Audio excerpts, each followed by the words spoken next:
पंचगंगा नदीतील औद्योगिक प्रदूषणाच्या प्रश्नावरून आंदोलन अंकुश संघटनेने सोमवारी छेडलेल्या आंदोलनामुळे कुरुंदवाड शहरात तणावपूर्ण वातावरण निर्माण झाले। इचलकरंजी कृष्णा पाणी योजनेच्या मजरेवाडी येथील केंद्राला टाळे ठोकण्यासाठी निघालेल्या आंदोलकांना पोलिसांनी पालिका चौकातच रोखल्याने आंदोलन चिघळले। काही आंदोलकांनी पोलीस व्हॅनसमोर आडवे झोपून तर काहींनी दुचाकी रस्त्यात आडव्या टाकून निषेध व्यक्त केला।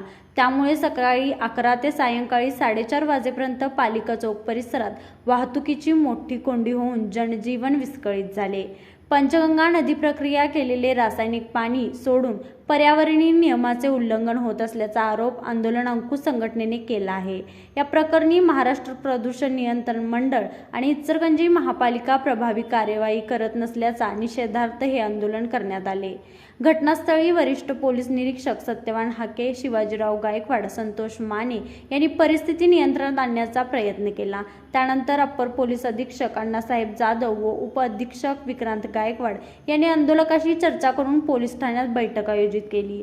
पोलीस ठाण्यात तहसीलदार अनिल कुमार हेळकर, प्रदूषण नियंत्रण मंडळाचे अधिकारी आणि आंदोलन अंकुश संघटनेचे पदाधिकारी यांच्यात चर्चा झाली। मात्र प्रक्रिया केलेल्या पाण्याच्या व्यवस्थापनाबाबत संघटनेने मांडलेल्या मागण्यावर ठोस निर्णय न झाल्याने बैठक निष्फळ ठरली। त्यानंतर आंदोलकांनी पुन्हा पालिका चौकात ठिय्या आंदोलन सुरू केले। आंदोलनादरम्यान काही ठिकाणी आंदोलक व पोलिसांमध्ये धक्काबुक्की झाल्याने तणाव वाढला। पंचगंगा प्रदूषणाच्या प्रश्नावर ठोस निर्णय होईपर्यंत आंदोलन सुरू ठेवण्याचा इशारा आंदोलन अंकुश संघटनेने दिला आहे। लाईव्ह मराठीसाठी कुलदीप कुंभार।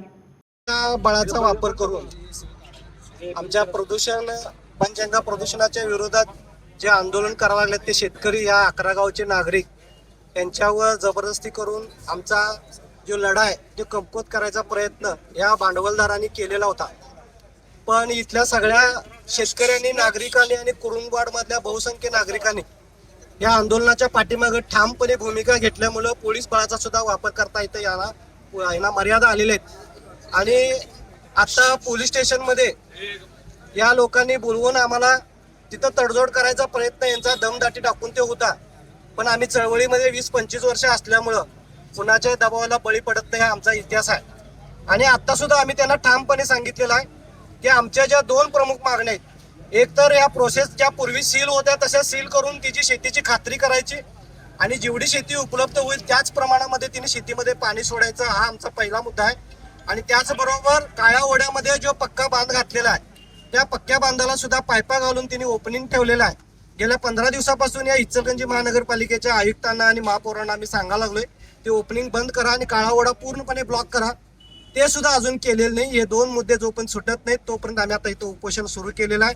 हे प्राणांतिक उपोषण असेल आणि पोलिसांना पण आता आम्ही विनंती केलेली आहे, तुम्हाला काय मध्यस्थी करायचे करा, पण इथला प्रोसेस आहे आणि हे CTP प्रकल्प आहे तो आता आजच्या आज बंद व्हायला पाहिजे। उद्या तुम्ही पाहिजे असेल तर शेतीची खात्री करायला आम्हाला सांगा, आम्ही येतो, पण जोपर्यंत शेतीची खात्री होत नाही तोपर्यंत प्रोसेस बंद राहिला।